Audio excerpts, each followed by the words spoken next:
Hi guys, this is my 9.3 lab um, here in the binary search tree.java. Based on what we had from the professor, I created an if statement here. It basically just checks if the root is empty or if the root is equal to the needle, which is the string that we're getting passed into here. And then if the string is either way, it's going to return the root, because if the root is empty, then we just want to return null anyways. And if the root is equal to the needle, then we found the needle and we return that, and that's the answer that we wanted. And then if either of those cases is not true, then we go down to here, which basically checks.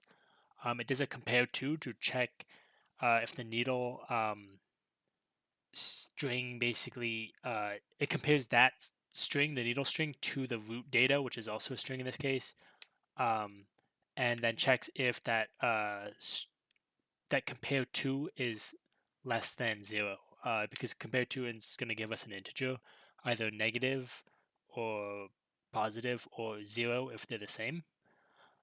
So if like both strings are the same, it's going to be, the answer is going to be 0. So that's why you don't want to be like less than or equal to. It should be less than. And then return, it basically iterates through again, um, because in this case we still haven't found the needle. It's just we know that the string is less than the root in terms of its value. So then we're going through this contains method again, but this time we're only looking at the left side. So that's why we have the dot get left, and we're just checking the left side of the root. Uh, and that's how we kind of like, we're going to go down the left side, and then um, if that isn't true, so if the needle is greater, sorry, than the root string, then we're going to check the right side. And both of those are like iterate through, because it's just calling on the method again. So eventually we're going to either find the needle, or the needle's not going to be in there and it's going to be null. And then down here, another recursive method from array. So this one's going to start by checking if the start is greater than the end. Um, if that's true, then we're just going to return null. And then we split the array in half. We just add start and end together. Start and end are integers here, so it should be an integer, and then we divide it by 2. And that is going to be our middle point, basically. So then we create a node of, we create a node of BTS node, um, and we just initialize it to be empty, basically, and then we set the data, the node dot set data, and then we're getting the middle array. So in this case, it's going to be delta. Yeah, I think it's delta. Actually, no, Charlie. Yeah, shows down here. I had to map it out earlier because I was confused. But yeah, so it should be Charlie. That's the middle point for our array, and then we set it to be empty, and then we set that node to be that middle point. So right now node is Charlie, and then down here we basically set the left side of the tree. So left subtree is built from the start of the array to the midpoint. So the start to the midpoint -1. So all the everything in the node here is like everything left fit. So we also like recursively go through here, because this from array basically goes through again and like does it all again. So the first one is going to be, oh, we're checking, oh, so now the start is still the start, and then the middle point now is actually our new end, and then we do it again and recursively iterate through here again. So each time it's basically the start is staying the same for the left side, and the end is staying the same for the right side. But we're like getting closer and closer to those points every time we go through it by like setting the end and the start to be middle -1, and each time we're getting a new middle as well. And then it returns the node at the very end. So like in this case, Charlie's our middle. So then we go through, the left side is going to be Alpha and Bravo. And then we go through it again, and Alpha is now our middle point, and then Bravo is our right side. And then same with this over here. Delta, Echo, and Foxtrot are going to be our right side. Over here, set right. And then Echo is the middle, so then we split it up again. So that's like just how it's going to basically create these, convert these arrays to be the binary search tree. That's basically all the code I have. Let's see if we run it. Actually, so I did set up this just to show you what it's kind of like, just for debugging for the first one here, for the contains. So when we run it, yeah, so it does Charlie Charlie. It's putting it out twice because we do get data twice in here.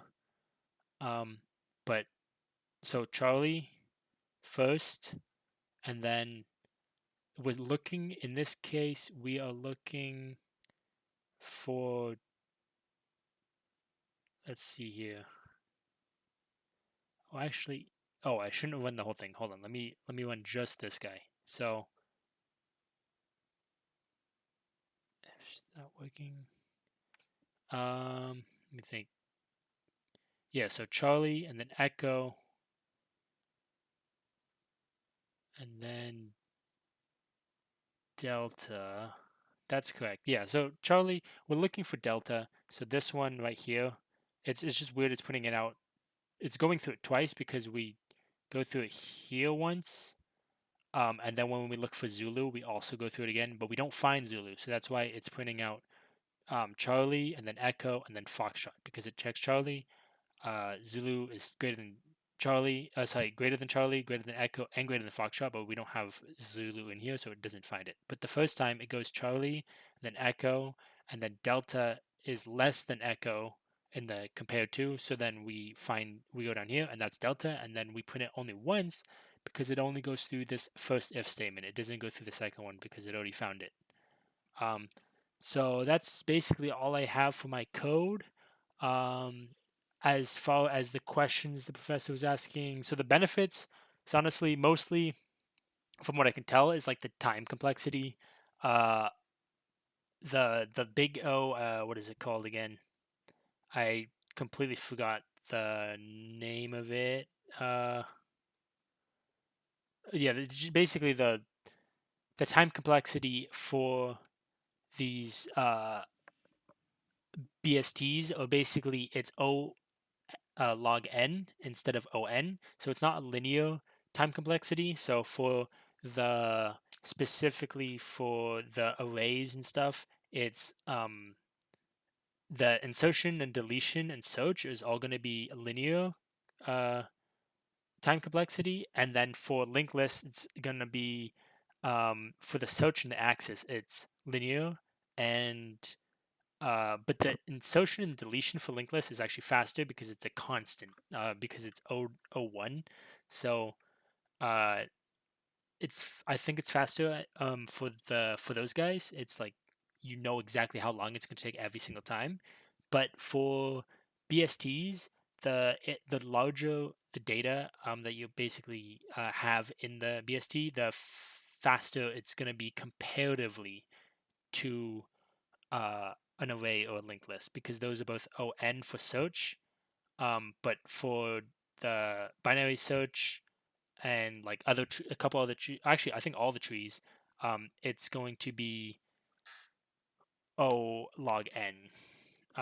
So that's why that's the main advantage. I guess disadvantages is honestly coding complexity. Like it It's not easy for me at least to understand at first. I think I would, obviously if I use this like every day for different things, I'd get better at it, but it's a little more complicated. Then one thing is like unbalanced trees. From what I can tell, like you can end up with an unbalanced tree, and then uh your time complexity can like basically become the same as an array, but you're just having like more code to write and stuff. So that's kind of um a negative. I guess you should as far as um like code improvements, you want to make sure your tree doesn't get unbalanced. I think there's ways to do it. I'm not sure in this case. Um, but yeah, making sure that your code is doesn't get unbalanced, and then uh, let's see for I think that's all I can really think of. I guess like um, for linked lists, I think the memory like is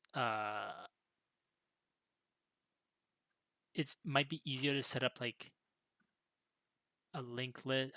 Actually, not really. Now that I think about it, it wouldn't really be that much faster. And then I guess yeah, improvements would just honestly be more checks and balances for this code. For like null checks would be probably good. I also like generics, so right now we have to rely on a string and stuff.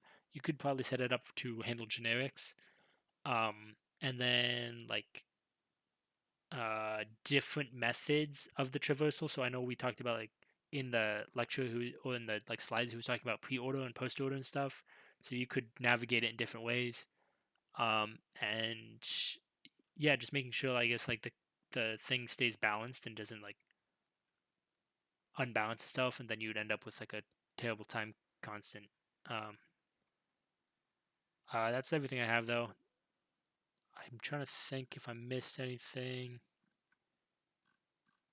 No, okay. Anyways, thank you.